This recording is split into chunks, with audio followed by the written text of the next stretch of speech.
మనం అనుకుంటాం కదా మన పిల్లలు చాలా షార్ప్గా ఉండాలి, అందరికంటే షార్ప్గా ఉండాలి, మనం ఏం చెప్పినా వినాలి అని అందరు పేరెంట్స్ అనుకుంటాం. వాళ్ళు త్వరగా గ్రాస్ చేయాలి, మంచి బిహేవియర్ ఉండాలి అని. వీటన్నిటిని ఎవరు లీడ్ చేస్తారు, ఎవరు టీచ్ చేస్తారు? ఎస్, ఒకే ఒకటి ఇంపార్టెంట్ పార్ట్ ఉంది మన బ్రెయిన్ లో. That is the hippocampus. The hippocampus helps your child's learning, remember and managing emotions. దానికి it doesn't work well under stress.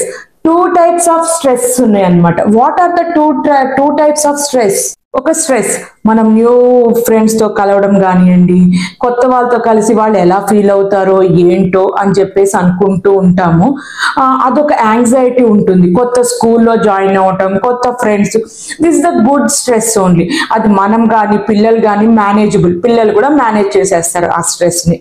కానీ టాక్సిక్ స్ట్రెస్ ఉంటుంది. మనం పిల్లల్ని షౌట్ చేస్తాము, కంపారిజన్స్, లేబుల్ చేస్తూ ఉంటాం. పేరెంట్స్ మనకు